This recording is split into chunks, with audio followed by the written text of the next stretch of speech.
Uma preocupação constante das pessoas é parecer bonita ou querer ser bonita. E ninguém nunca está satisfeito com seu rosto, com a sua orelha, com o seu palato, com as suas pernas, panturrilha, nádegas, sei lá, enfim. Um dos profissionais médicos mais solicitados é o cirurgião plástico, não é, doutor Jacinto? Obrigado pela presença aqui no programa. Prazer. Cláudio, Hora Entrevista. Prazer estar aqui de novo. Ninguém está contente com a sua forma física que Deus lhe fez. As pessoas têm naturalmente uma ânsia de melhorar sempre, tanto no aspecto sentimental, da sua vida pessoal, como também da sua aparência. Agora, até que ponto desse descontentamento é uma real necessidade de cirurgia, vai um caminho muito longo. Como é que fica esse embate entre o cirurgião, o profissional, Sim. esteta, Sim. com a pessoa que não contente com a sua condição física, com a sua beleza, entre aspas? A coisa mais difícil em uma consulta é justamente determinar se aquela pessoa realmente necessita de alguma coisa.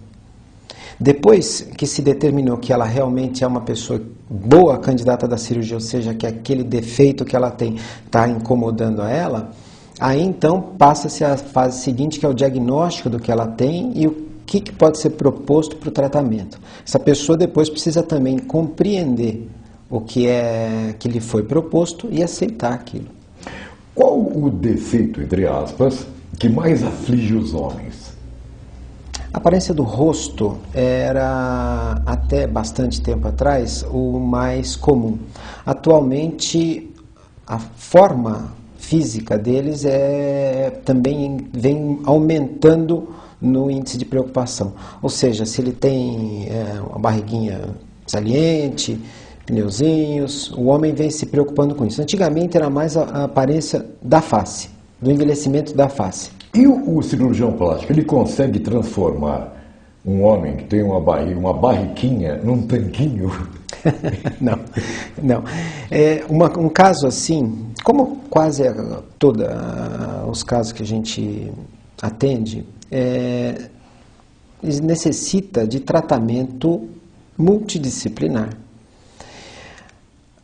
Um paciente acima do peso e tal necessita passar por um cirurgião plástico, passar por uma cirurgia plástica, mas não é o começo e o fim do tratamento dele. É uma parte do tratamento dele.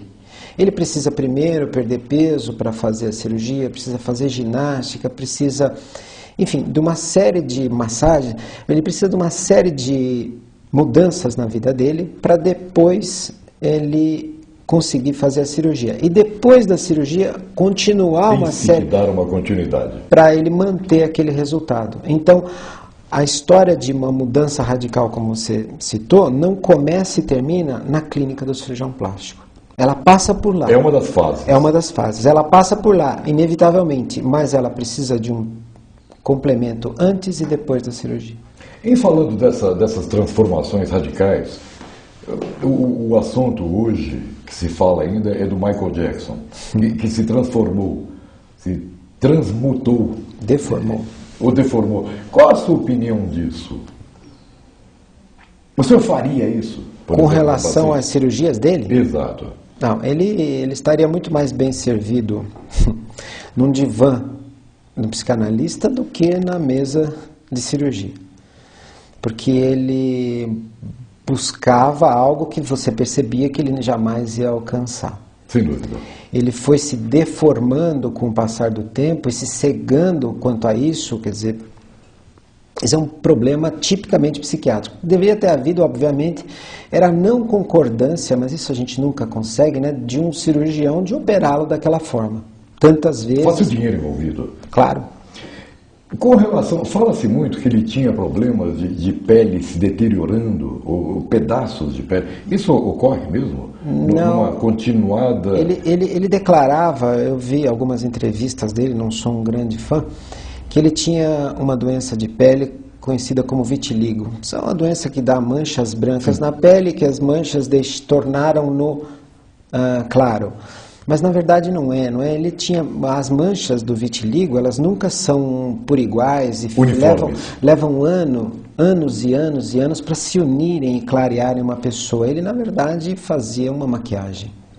E essa tentativa de se transformar de africano a ariano, isso nunca dá certo. Pois é, ele não pode jamais fazer isso. Eu me lembro de ter comentado contigo já. Quando você faz uma cirurgia no aspecto da pessoa, que, por exemplo, do ocidental, do oriental, do africano, então você vai mudar o aspecto cultural deles, você tem que preservar aquelas características raciais. Você vai atenuar apenas. Então, quando a gente opera um japonês que tem uma pálpebra muito lisa, etc. e tal, ele continuará tendo aquele rosto oriental, com algumas características atenuadas, só isso. Com relação a alguns acidentes que ocorrem durante uma cirurgia plástica, no caso uma lipoaspiração, ou então que bom lembrar que o caso do Michael Jackson não foi um acidente de cirurgia. Exato.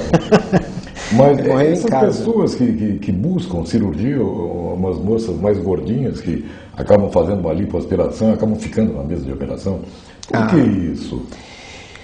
Bom, esses casos, felizmente, são muito poucos e ocorrem sempre quando diversas condições necessárias para a cirurgia são esquecidas. Não, as condições necessárias para a segurança da cirurgia são esquecidas, são colocadas de lado.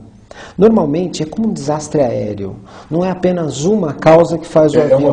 É uma somatória, um monte de eventos ocorrendo juntos. Então aquela paciente que não escolheu o cirurgião adequadamente, sabendo se ele era bem treinado ou não fez exames pré-operatórios ou tinha alguma informação que deveria ter passado ao médico e não o fez, escolheu um hospital não capacitado para aquele tipo de cirurgia.